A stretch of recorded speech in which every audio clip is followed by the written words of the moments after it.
Hi everybody, welcome to our official strategy guide for Fieldrunners 2, brought to you courtesy of GamerGuides.com. My name is Andrew Mills, author of the official strategy guide, and in this particular video we're going to take a look at Cardio Canyon on heroic difficulty, going for those 3 stars.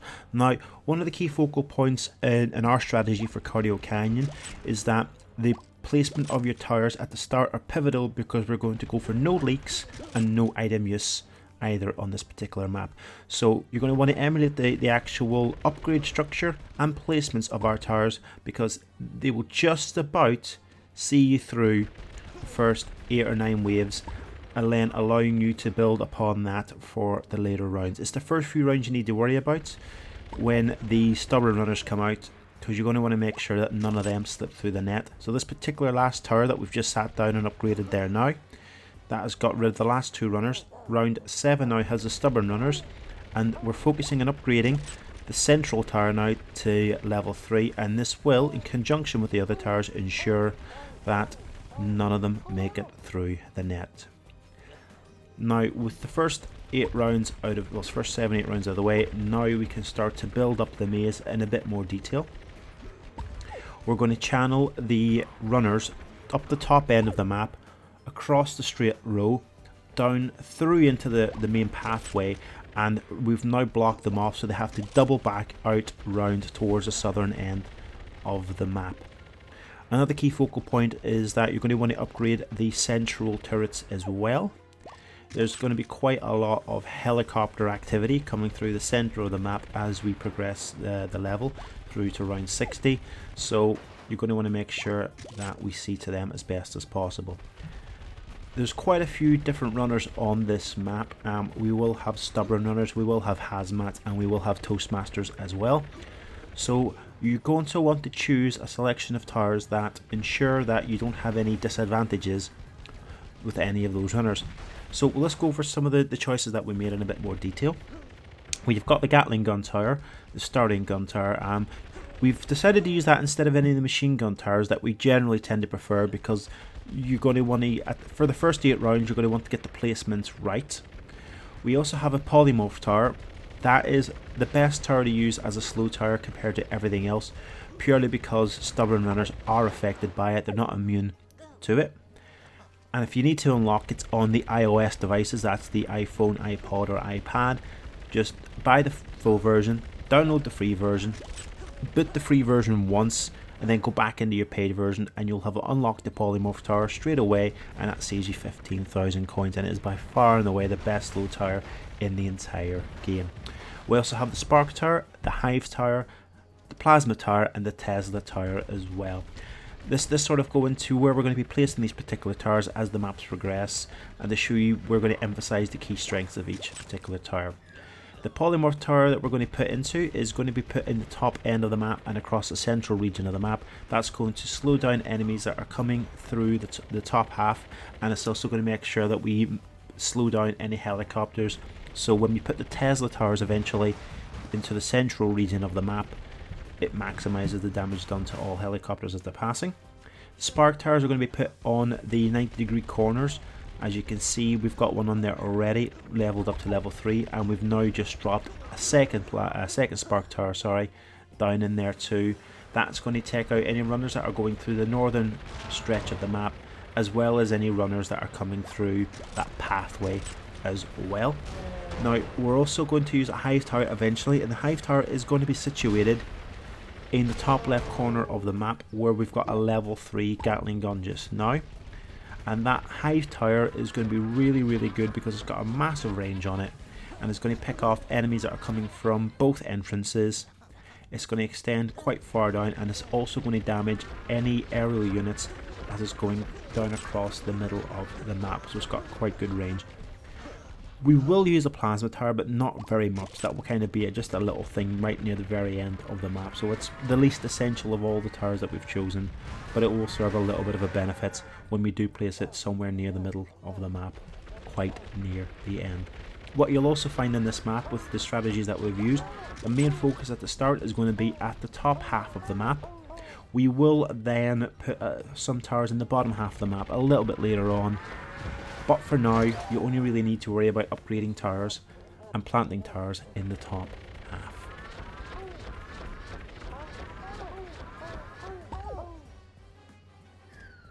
That slow tower now will, the second additional slow tower will ensure that any helicopters that are coming through take additional damage from the gun turrets as is passing through the middle, and the slow tower at the top will maximise the damage dealt by runners as they go through the 2 spark towers in the top right corner of the map.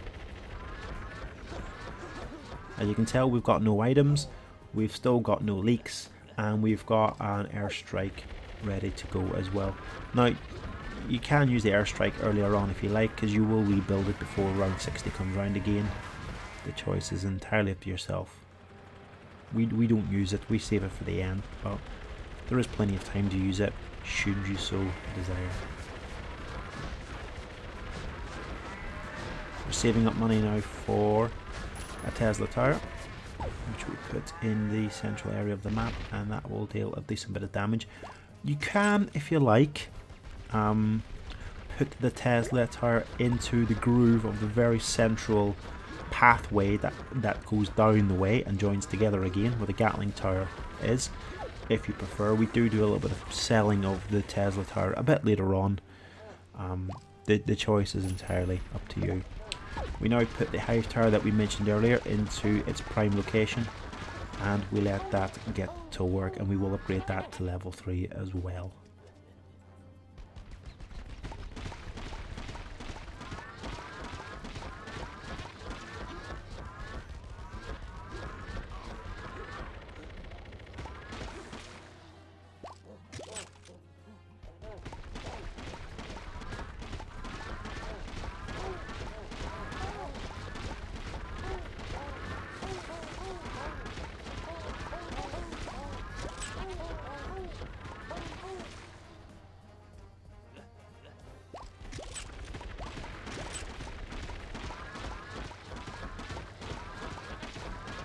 And you can tell our setup's pretty solid. We haven't got that many towers down, which makes this, apart from the tricky bit at the start of getting the right towers upgraded in the right places, it's not very difficult to emulate our particular strategy here. So that is always going to make your life a bit easier, a bit more reassuring. Obviously the key performers here are going to be the 2 spark towers that we've laid down. We drop the 3rd spark tower down now as well, and we get ready to upgrade the 2nd polymorph tower to level 2. That spark tower will pick out enemies that go under the bridge, enemies that go across the top of the bridge, and also any helicopters that come across the central area of the map. It provides a little extra bit of reassurance that the helicopters aren't going to sneak through your defences.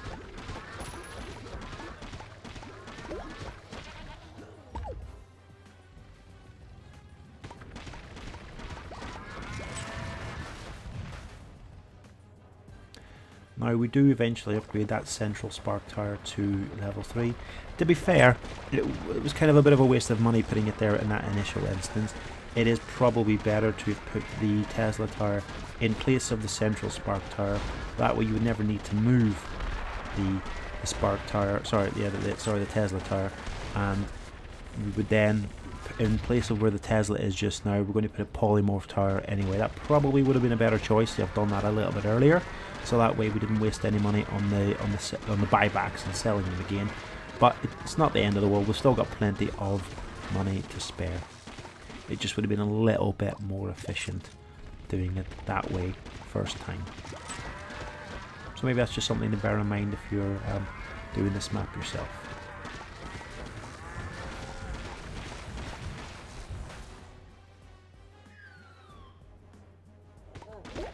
If you notice there, at the bottom of the map, we did have a scrambler make it all the way to the very bottom. Those turrets at the bottom force any units to go back up towards the Tesla. That Tesla will be swapped out, as we've said earlier, for a polymorph tower, and the top 3 of those southern turrets will get changed to a spark tower, and that will really finish off any units that just happen to make it down to the bottom end. But to be fair, not very many will, even later on, because it is pretty solid what we've got at the minute.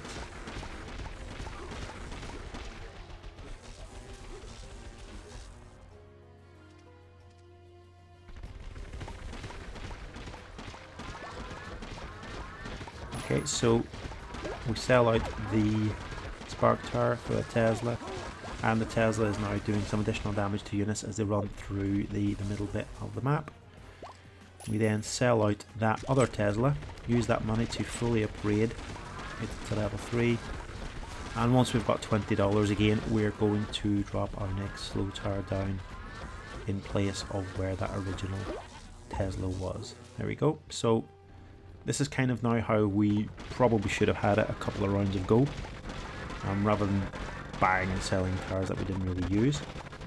But no matter, it doesn't affect the overall strategy.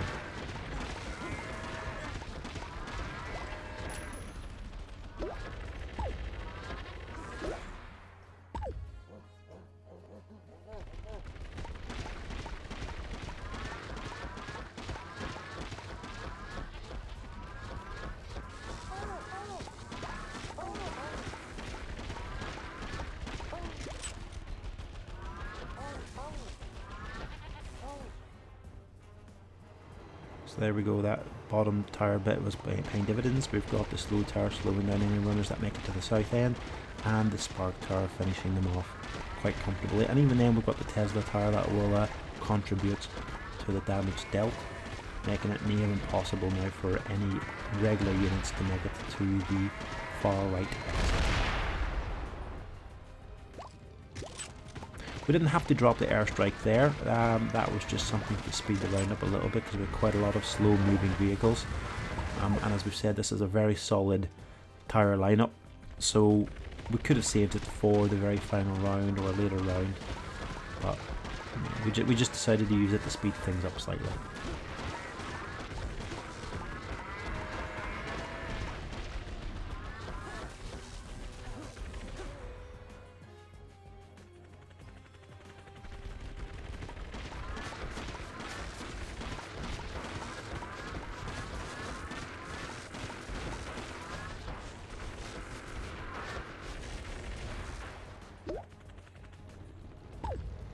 So we drop a spark tower, what looks like to be in a slightly random place on the left side of the map. It's actually a key place to put it because it will, one, catch any enemies now that are coming down around the southern side, but it will also pick up any helicopters as they're coming across the central region of the map as well, causing them to be damaged even further, making it much more likely that your Tesla and slow towers will finish the job.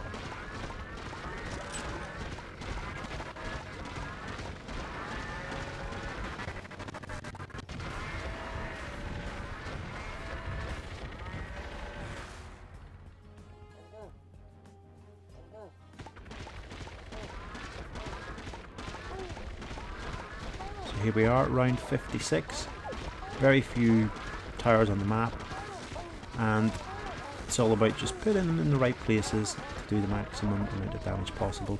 We've dropped a new spark tower up at the very top of the map, in between the other spark tower and the polymorph, sorry, right beside it, so that will just pick off a little bit of extra health on these later levels before they reach the central region of the map, where they should be finished off by the polymorph tower and the spark tower and the Tesla tower as well.